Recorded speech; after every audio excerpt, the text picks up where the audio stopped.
Hello everyone and welcome back to my YouTube channel. Today I have a birthday card to share with you using a digital stamp from Rachelle Anne Miller called the animal number 9 Ladybugs, which is an adorable digital stamp with the number 9 and then the same amount of animals, in this case ladybugs, all around. Now there are currently 10 numbers out there. I secretly hope that there will be more coming, but you never know. It needs to be possible as well with the amount of animals that you have to add around, and I think the more or the higher the number, the harder it gets to sort of have that all working. But in this case, ladybugs, and I just adore this number, and the ladybugs are so adorable. Today's card will be really simple. I'm coloring this and then I'll use dye to have a gorgeous trim around the edge, and then just reuse blue on the edges of my card. But that's for later. First of all, I'm coloring the 9 here. I decided that I wanted to go with blue. My previous animal number card was with greens, so next color in line is blue. And so I started with the 9, and then later on I will use reds for the ladybugs. That's the color that is the most frequent here in Belgium. I don't know how it's in other countries because there are so many ladybugs out there and different colors and types, and I think it's a joy to watch from a distance because they are insects and I am just scared of everything that moves.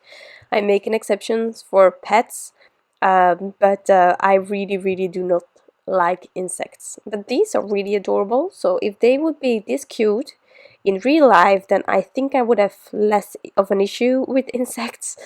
But that being said, red and blue, these two colors, it's like blue and yellow as well. For me, they reinforce each other. They really strengthen the color and there is enough of a contrast, but it's cute at the same time. It's not clashing, it's reinforcing each other. So that's what I really like.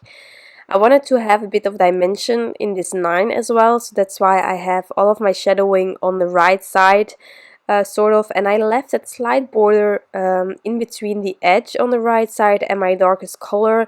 I said it in the past, but maybe you didn't see those videos. But it's something that I saw being done by Amy Young.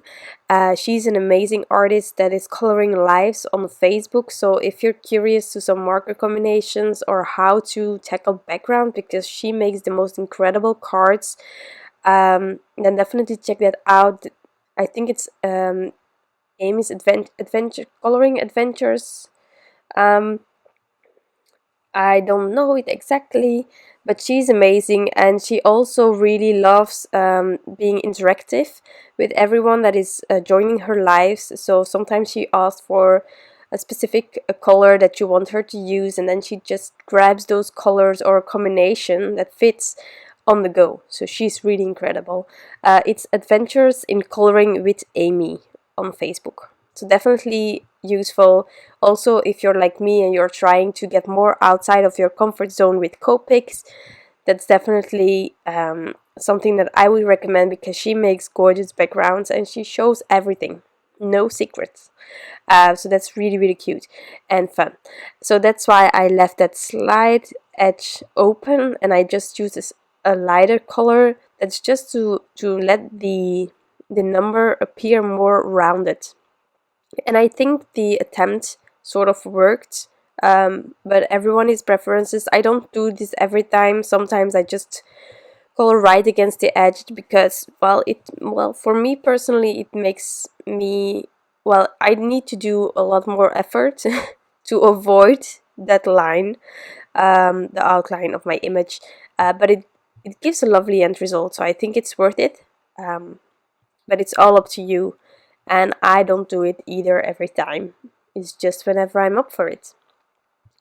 So on the rocks I'm sort of trying to do the same thing, also leaving a bit of a border around it, and I used my warm grays.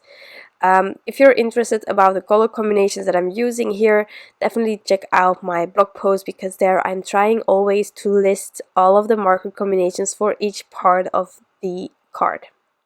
So that's handy if you want to revisit the combinations later on. Definitely keep an eye out for the blog posts, always in the description box as well.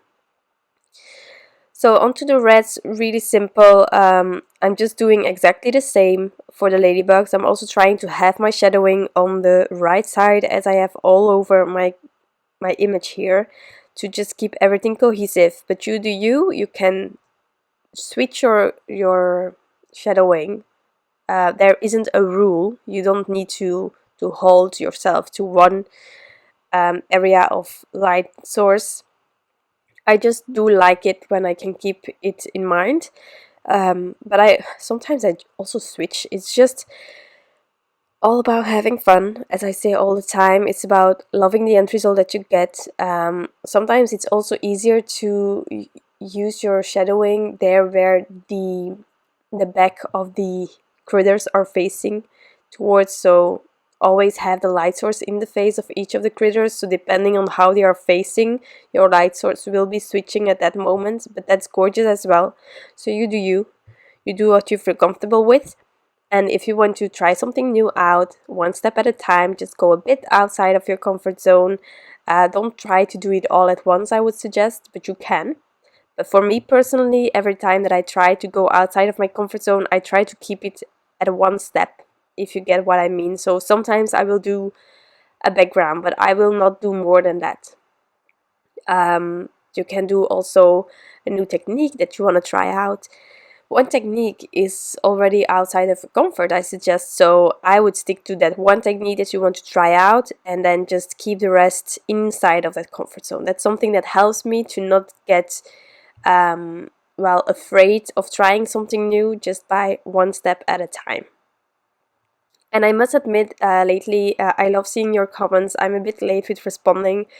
Life has been a bit hectic. I just have been in isolation for a week the moment that I shared this card, because I was tested positive on COVID. I was happy that I had some cards prepped and videos ready to share with you, because otherwise I wouldn't have shared anything. I think my throat is still a bit strange, so if you think, well, that's a strange voice there, that's just the COVID that is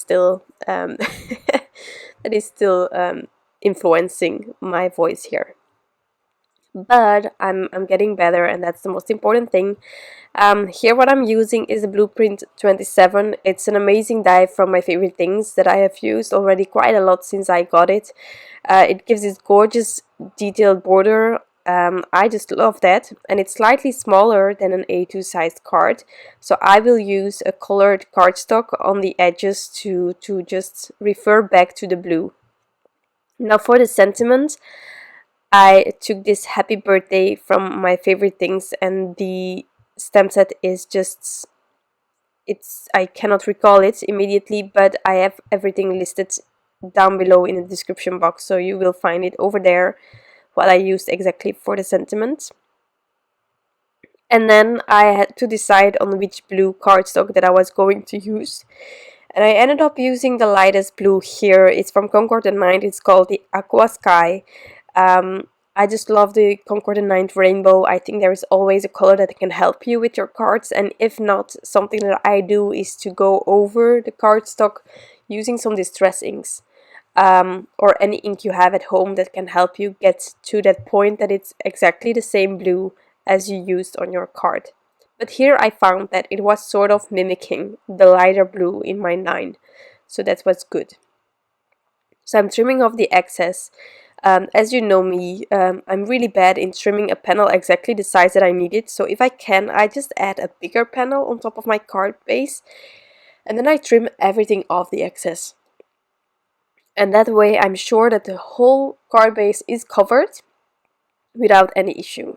There is also a lot of spillage here of the cardstock, since I am completely covering the middle piece of this colored cardstock, so you can always be a bit more economical here and just trim out the center piece of this blue cardstock. But since I just wanted to have a larger panel and trim off the excess, I will have a bit more spillage, but I don't mind, it happens. So here I'm just making sure that the complete back of my panel is covered with foam tape, and I'm removing that, and I'm going to try to center this panel as best as I can on top of my card base. Now to finish off the card, I'm going to add just a few elements, being the bubbles here from Little Things from Lucy's cards. If you're not sure about embellishment but you want to add something, I definitely recommend iridescent embellishments. They always work. It's fabulous when you twist your card or you turn it into the light. You always have another color, but somehow everything will always fit with the colors you used on your card, so I adore that. And just add a few here and there, like that. Then I'm using my embellishment wand to help get everything in place. Something else that I did on another animal number card was to add glossy accents all over the number, which would have been cool, but I decided to leave it like this, just really simple. And that is my card for today. A really simple card using the animal number from Rachelle Anne Miller. There are 10 out there. You will love them all, I'm sure of it. But for now, this is my card. Thank you so much for watching this video. I hope that you enjoyed it. You can always give it a thumbs up if you did. Thank you so much for stopping by and taking the time to watch this video. I truly appreciate you all, and I'll be back soon with some new inspiration.